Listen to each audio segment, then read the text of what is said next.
Dr. Eras Sabtono adalah Unitarian, Arian, bukan Trinitaris. Yesus Dr. Eras Sabtono adalah salah satu anak tunggal Bapa antara Yesus, Lucifer, dan Adam. Roh Kudus Dr. Eras Sabtono adalah Roh Bapa sendiri, bukan pribadi ketiga dari Allah Tritunggal. Pernyataan ini diambil dari buku Tritunggal Allah, halaman 246 dan 247. Dalam hal ini, seakan-akan Tuhan Yesus keluar dari Bapa dan bisa berstatus terputus, bisa menjadi pribadi yang terpisah dari Bapa. Yesus bisa mandiri dan berdaulat, tetapi Roh Kudus adalah roh yang dimiliki pribadi Bapa, bukan pribadi yang lain. Perbedaan antara Tuhan Yesus dan Roh Kudus dalam relasinya dengan Bapa adalah sebagai berikut. Roh Kudus tidak akan pernah bisa meninggalkan Bapa atau sebaliknya, sebab Roh Kudus adalah Roh Bapa sendiri. Sekarang saya menyatakan bahwa Roh Kudus adalah pribadi ketiga dari Allah Tritunggal, bukan Roh Bapa sendiri. Sekali lagi, Roh Kudus adalah pribadi ketiga dari Trinitas Ilahi. Ini jelas dari fakta bahwa Roh Kudus selalu dikaitkan dengan Bapa dan Anak sebagai anggota ketiga dari Tritunggal. Matius pasal 28 ayat 19 sampai 20, 2 Korintus pasal 13 ayat 14, dan 1 Yohanes pasal 5 ayat 7 sampai 8. Roh Kudus dikatakan berasal dari Bapa dan Anak. Yohanes pasal 14 ayat 16 sampai 17, 26, dan pasal 15 ayat 26, dan pasal 16 ayat 7 sampai 15. Bapa disebut sebagai kepala Kristus. 1 Korintus pasal 11 ayat 3. Maka Bapa adalah pribadi pertama, Anak adalah pribadi kedua, dan Roh Kudus adalah pribadi ketiga dari Trinitas. Ketiganya adalah oknum abadi. Ketiga anggota ketuhanan adalah oknum abadi yang terpisah dan berbeda satu sama lain dalam hal individualitas, tetapi satu dalam kesatuan dan esensi. Mazmur 90 ayat 2, Mika pasal 5 ayat 1 sampai 2, dan Ibrani pasal 9 ayat 14. Tentang Trinitas, DNA orang Kristen, dan kerajaan Mesias yang akan datang, kita akan mempelajarinya lebih lanjut melalui Daniel pasal 7. Kita baca Daniel pasal 7 ayat 1 sampai 14. Pada tahun pertama pemerintahan Belsyazar, Raja Babel, bermimpilah Daniel dan mendapat penglihatan-penglihatan di tempat tidurnya. Lalu dituliskannya mimpi itu, dan inilah garis besarnya. Berkatalah Daniel demikian, pada malam hari aku mendapat penglihatan, tampak keempat angin dari langit mengguncangkan laut besar, dan empat binatang besar naik dari dalam laut, yang satu berbeda dengan yang lain. Yang pertama rupanya seperti seekor singa, dan mempunyai sayap burung Raja Wali. Aku terus melihatnya sampai sayapnya tercabut, dan ia terangkat dari tanah, dan ditegakkan pada dua kaki seperti manusia. Dan kepadanya diberikan hati manusia. Dan tampak ada seekor binatang yang lain, yang kedua, rupanya seperti beruang. Ia berdiri pada sisinya yang sebelah, dan tiga tulang rusuk masih ada di dalam mulutnya di antara giginya. Dan demikianlah dikatakan kepadanya, ayo, makanlah daging banyak-banyak. Kemudian aku melihat tampak seekor binatang yang lain, rupanya seperti macan tutul. Ada empat sayap burung pada punggungnya. Lagi pula binatang itu berkepala empat, dan kepadanya diberikan kekuasaan. Kemudian aku melihat dalam penglihatan malam itu, tampak seekor binatang yang keempat, yang menakutkan dan mendahsyatkan. Dan ia sangat kuat. Ia bergigi besar dari besi, ia melahap dan meremukkan, dan sisanya diinjak-injaknya dengan kakinya. Ia berbeda dengan segala binatang yang terdahulu. Lagi pula ia bertanduk 10. Sementara aku memperhatikan tanduk-tanduk itu, tampak tumbuh di antaranya suatu tanduk lain yang kecil, sehingga 3 dari tanduk-tanduk yang dahulu itu tercabut. Dan pada tanduk itu tampak ada mata seperti mata manusia dan mulut yang menyombong. Sementara aku terus melihat, tahta-tahta diletakkan. Lalu duduklah yang lanjut usianya. Pakaiannya putih seperti salju, dan rambutnya bersih seperti bulu domba. Kursinya dari nyala api dengan roda-rodanya dari api yang berkobar-kobar. Suatu sungai api timbul dan mengalir dari hadapannya. 1000 kali beribu-ribu melayani dia, dan selaksa kali berlaksa-laksa berdiri di hadapannya. Lalu duduklah majelis pengadilan, dan dibukalah kitab-kitab. Aku terus melihatnya, karena perkataan sombong yang diucapkan tanduk itu. Aku terus melihatnya, sampai binatang itu dibunuh. Tubuhnya dibinasakan, dan diserahkan ke dalam api yang membakar. Juga kekuasaan binatang-binatang yang lain dicabut, dan jangka hidup mereka ditentukan sampai pada waktu dan saatnya. Aku terus melihat dalam penglihatan malam itu. Tampak datang dengan awan-awan dari langit seorang seperti anak manusia. Datanglah ia kepada yang lanjut usianya itu, dan ia dibawa ke hadapannya. Lalu diberikan kepadanya kekuasaan dan kemuliaan dan kekuasaan sebagai raja. Maka orang-orang dari segala bangsa, suku bangsa, dan bahasa mengabdi kepadanya. Kekuasaannya ialah kekuasaan yang kekal, yang tidak akan lenyap, dan kerajaannya ialah kerajaan yang tidak akan musnah. Daniel pasal 7 ayat 1-14 berbicara tentang 4 binatang besar dan anak manusia. Kita mau bahas tentang 35 kali penglihatan tentang 4 binatang besar. 4 angin menguncangkan atau mengadukan laut besar, laut tengah. Daniel pasal 7 ayat 2. 4 binatang besar muncul dari laut besar, berbeda yang satu dengan yang lain. Ayat 3. Binatang yang pertama rupanya seperti seekor singa. Ayat 4. Binatang kedua rupanya seperti beruang. Ayat 5. Binatang ketiga rupanya seperti macan tutul dengan 4 sayap burung dan 4 kepala. Ayat 6. Binatang keempat tak deskriptif, menakutkan dan mendahsyatkan dan sangat kuat. Ayat 7. Binatang yang keempat melahap dan meremukan, dan sisanya diinjak-injaknya dengan kakinya. Binatang ini berbeda dengan segala binatang yang terdahulu. Lagi pula, ia bertanduk 10. Tampak tumbuh di antara 10 tanduk, suatu tanduk lain yang kecil. Daniel pasal 7 ayat 8. Sehingga 3 tanduk dari 10 tanduk yang dahulu itu tercabut dengan akar-akarnya. Dan pada tanduk itu tampak ada mata seperti mata manusia dan mulut yang menyombong. Takhta-takhta diletakkan, lalu duduklah yang lanjut usianya.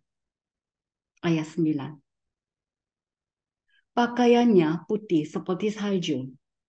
Rambut kepalanya bersih seperti bulu domba. Kursinya, yaitu takhtanya, dari nyala api.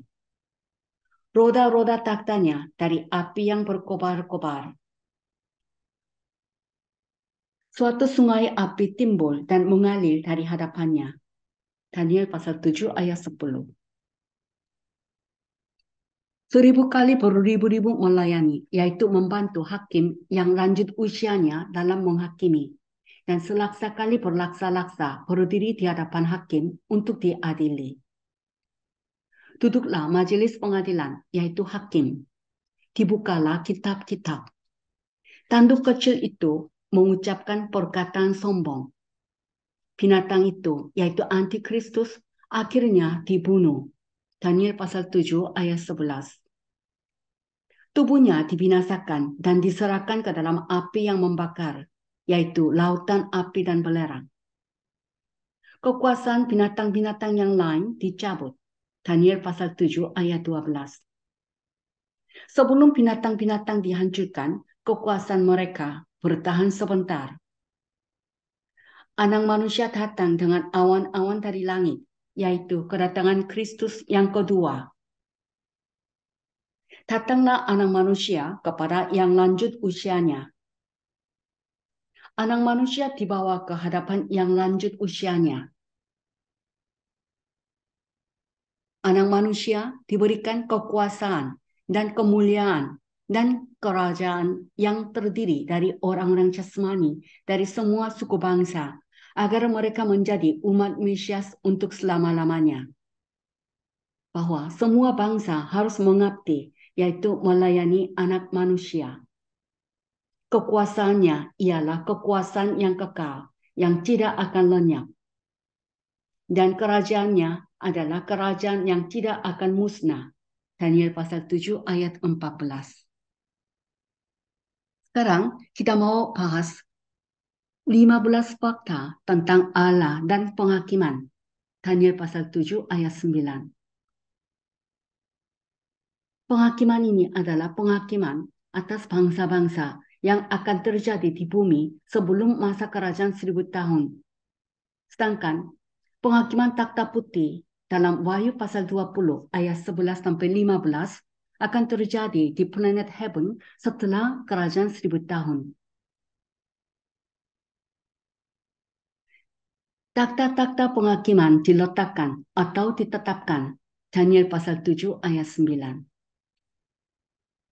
Allah terlihat dengan mata alami atau mata jasmani. Allah terlihat duduk di atas takhta, artinya Allah memiliki tubuh yang sama dengan orang lain yang duduk.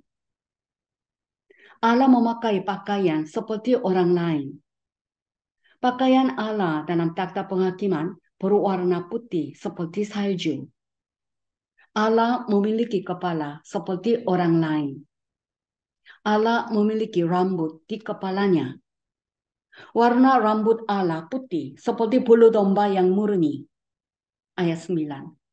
Jika Allah Bapa memiliki kepala dan rambut dan mengenakan pakaian, maka Allah pasti memiliki tubuh.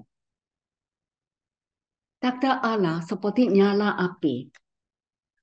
Roda-roda takhta keretanya seperti api yang berkobar-kobar. Daniel pasal 7 ayat 9, Yeskiel pasal 1 ayat 15-20, 25-28, dan pasal 10 ayat 9-13. Suatu sungai api timbul dan mengalir dari hadapannya. Daniel pasal 7 ayat 10. Hamba-hamba yang tak terhitung jumlahnya melayani di hadapan yang lanjut usianya. Orang-orang lain yang tak terhitung jumlahnya berdiri di hadapannya untuk diadili. Penghakiman, yaitu hakim, duduk. Dibukalah kitab-kitab. Daniel pasal 7 ayat 10. Kita akan baca Daniel pasal 7 ayat 15-28. Maka aku Daniel terharu karena hal itu, dan penglihatan-penglihatan yang kulihat itu menggelisahkan aku. Lalu kudekati salah seorang dari mereka yang berdiri di sana, dan kuminta penjelasan tentang semuanya itu. Maka berkatalah ia kepadaku, dan diberitahukannya lah kepadaku maknanya. Binatang-binatang besar yang 4 ekor itu ialah 4 raja yang akan muncul dari dalam bumi. Sesudah itu, orang-orang kudus milik yang maha tinggi akan menerima pemerintahan, dan mereka akan memegang pemerintahan itu sampai selama-lamanya, bahkan kekal selama-lamanya. Lalu aku ingin mendapat penjelasan tentang binatang yang keempat itu, yang berbeda dengan segala binatang yang lain, yang sangat menakutkan dengan gigi besinya dan kuku tembaganya yang melahap dan meremukkan dan menginjak-injak sisanya dengan kakinya. Dan tentang ke-10 tanduk yang ada pada kepalanya, dan tentang tanduk yang lain, yakni tanduk yang mempunyai mata, dan yang mempunyai mulut yang menyombong, yang tumbuh sehingga patahlah 3 tanduk, dan yang lebih besar rupanya dari tanduk-tanduk yang lain. Dan aku melihat tanduk itu berperang melawan orang-orang kudus dan mengalahkan mereka, sampai yang lanjut usianya itu datang, dan keadilan diberikan kepada orang-orang kudus, milik yang maha tinggi. Dan waktunya datang orang-orang kudus itu memegang pemerintahan. Maka demikianlah katanya, Binatang yang keempat itu ialah kerajaan yang keempat yang akan ada di bumi, yang akan berbeda dengan segala kerajaan dan akan menelan seluruh bumi, menginjak-injaknya dan meremukkannya. Ke-10 tanduk itu ialah ke-10 raja yang muncul dari kerajaan itu. Sesudah mereka akan muncul seorang raja. Dia berbeda dengan raja-raja yang dahulu dan akan merendahkan 3 raja. Ia akan mengucapkan perkataan yang menentang Yang Maha Tinggi dan akan menganiaya orang-orang kudus milik Yang Maha Tinggi. Ia berusaha untuk mengubah waktu dan hukum, dan mereka akan diserahkan ke dalam tangannya selama 1 masa dan 2 masa dan setengah masa. Lalu majelis pengadilan akan duduk, dan kekuasaan akan dicabut daripadanya untuk dimusnahkan dan dihancurkan sampai lenyap. Maka pemerintahan, kekuasaan, dan kebesaran dari kerajaan-kerajaan di bawah semesta langit akan diberikan kepada orang-orang kudus, umat yang Maha Tinggi. Pemerintahan mereka adalah pemerintahan yang kekal, dan segala kekuasaan akan mengabdi dan patuh kepada mereka. Sekianlah berita itu. Adapun aku, Daniel, pikiran-pikiranku sangat menggelisahkan aku, sehingga aku menjadi pucat, dan aku menyimpan hal itu dalam ingatanku. Daniel pasal 7 ayat 17 sampai 27 membahas 15 kali lipat interpretasi. 4 binatang adalah 4 raja atau kerajaan berturut-turut. Daniel pasal 7 ayat 17, 23 sampai 24, pasal 2 ayat 39 sampai 43, pasal 8 ayat 20 sampai 23, dan Wahyu pasal 17 ayat 9 sampai 11. Allah di surga akan mendirikan suatu kerajaan pada zaman 10 kerajaan dan tanduk kecil. Daniel pasal 7 ayat 18, 27, dan pasal 2 ayat 44 sampai 45, dan Wahyu pasal 17 ayat 8 sampai 17. Kerajaan surga dan Allah akan diberikan kepada orang-orang kudus untuk dikuasai. Daniel pasal 7 ayat 13 sampai 14, 18, 27. Roma pasal 8 ayat 17 sampai 18, dan Wahyu pasal 11 ayat 15, pasal 20 ayat 4 sampai 6, dan pasal 22 ayat 4 sampai 5. Pemerintahan Kristus dan orang-orang kudusnya akan abadi. Daniel pasal 7 ayat 14. Subjek kerajaan abadi akan menjadi generasi abadi yang akan datang dari manusia alami dari semua ras. Daniel pasal 7 ayat 14. Binatang keempat adalah kerajaan keempat, kekaisaran Romawi kuno yang akan melahap wilayah dari 3 binatang pertama. Daniel pasal 7 ayat 7, 8, 19, dan 23. 10 tanduk adalah 10 kerajaan dari kerajaan keempat, wilayah kekaisaran Romawi kuno. 10 kerajaan dari wilayah kekaisaran Romawi kuno belum terbentuk. Daniel pasal 7 ayat 7, 8, 20, 23 sampai 24, dan Wahyu pasal 17 ayat 9 sampai 17. Tanduk kecil adalah antikristus yang akan muncul di antara 10 kerajaan dan setelah 10 kerajaan ini terbentuk. Daniel pasal 7 ayat 7, 8, 20, 23 sampai 24, dan Wahyu pasal 17 ayat 8 sampai 17. Tanduk kecil akan berbeda kekuatannya dari 10 kerajaan. Daniel pasal 7 ayat 7 sampai 8, 20, 23 sampai 24, dan pasal 8 ayat 20 sampai 23, pasal 11 ayat 35 sampai 45, Wahyu pasal 13 ayat 1 sampai 18, dan pasal 17 ayat 8 sampai 17. Tanduk kecil akan menaklukkan 3 dari 10 kerajaan dalam kebangkitannya untuk berkuasa atas mereka. Daniel pasal 7 ayat 7, 8, 20, 23 sampai 24, dan pasal 8 ayat 20 sampai 23, dan pasal 11 ayat 35 sampai 45, Dan Wahyu pasal 13 ayat 1 sampai 18, pasal 17 ayat 8 sampai 17.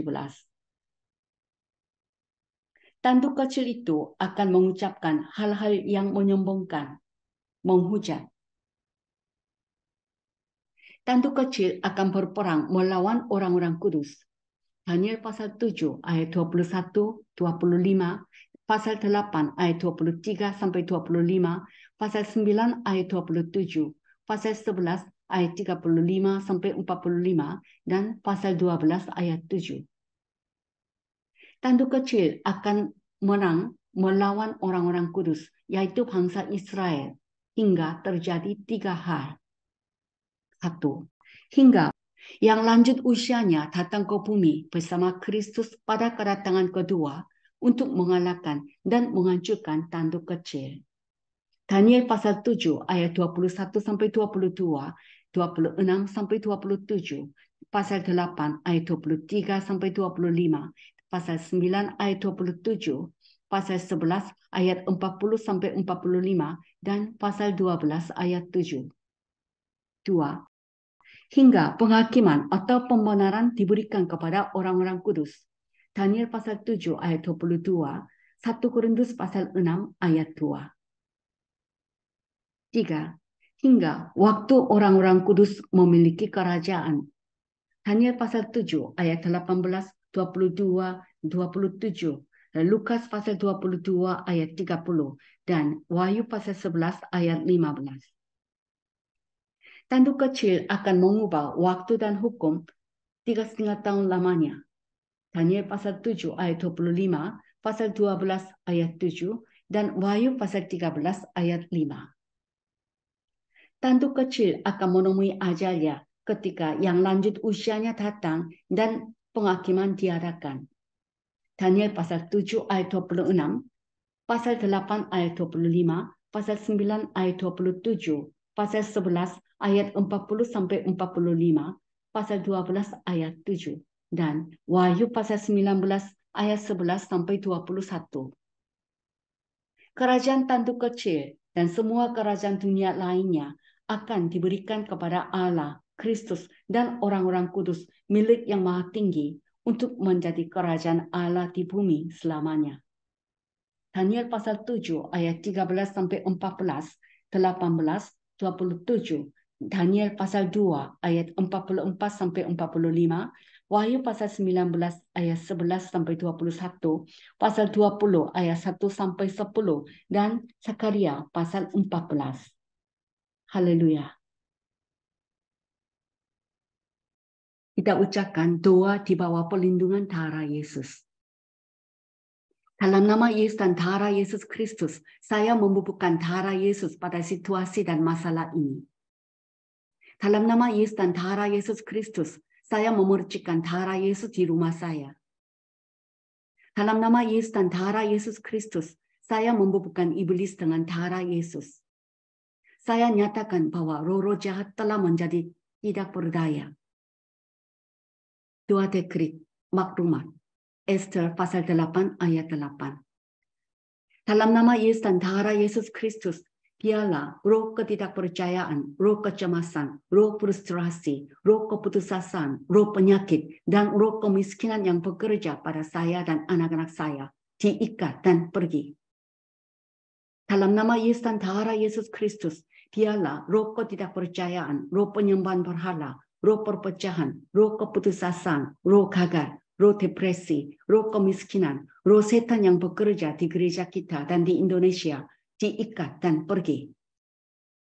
Dalam nama Yesus dan darah Yesus Kristus, saya membubuhkan darah Yesus yang berharga pada saya, pada suami saya, pada anak-anak saya, pada keluarga saya, dan pada perusahaan saya. Semoga berkat, inspirasi ganda, dan kekuatan penyembuhan datang atas kita. Saya perintahkan dalam nama Yesus dan darah Yesus Kristus, roh gain, roh putus asa, dan roh depresi yang menahan anak-anak kita, tinggalkan dengan segera. Dalam nama Yesus dan darah Yesus Kristus, saya membubuhkan darah Yesus yang berharga pada anak-anak saya. Biarlah roh kebijaksanaan datang. Doa menerima Yesus. Terima kasih Allah Bapa, saya adalah orang berdosa yang telah meninggalkan Engkau. Namun melalui firman hari ini, saya percaya bahwa Yesus bukanlah anak Maria dan Yusuf, melainkan keturunan perempuan yang dinubuatkan dalam Kejadian 3 dan anak Allah yang dikandung oleh seorang perawan yang dinubuatkan melalui firman oleh Yesaya. Juga saya percaya bahwa Yesus sebagai anak domba Paskah menjadi Kristus dengan menumpahkan darahnya di kayu salib, menjadi nabi sejati yang membuka jalan untuk bertemu dengan Allah. Juga saya percaya bahwa Yesus sebagai anak domba Paskah menjadi Kristus dengan menumpahkan darahnya di kayu salib, menjadi imam abadi yang telah menyelesaikan semua dosa saya, dosa nenek moyang dalam keluarga saya, dan semua dosa masa lalu, sekarang, dan masa depan saya. Juga saya percaya bahwa Yesus sebagai anak domba Paskah menjadi Kristus dengan menumpahkan darahnya di kayu salib, menjadi Raja abadi yang menghancurkan kepala Satan dan kuasa kutukan, takdir, dan roh jahat. Saat ini saya membuka pintu hati saya dan menerima Yesus sebagai Raja dan Tuhan saya. Tolong sertai saya mulai sekarang sampai hari saya pergi ke surga dan membimbing hidup saya. Allah telah menjadi ayahku, Yesus telah menjadi juru selamatku, Yesus telah menjadi penyembuhku. Saya telah menjadi anak Allah yang berharga, mulia, dan kudus. Terima kasih. Tuhan Yesus telah menyelamatkan saya. Saya berdoa semua kata-kata ini dalam nama Yesus Kristus dari Nazaret yang hidup.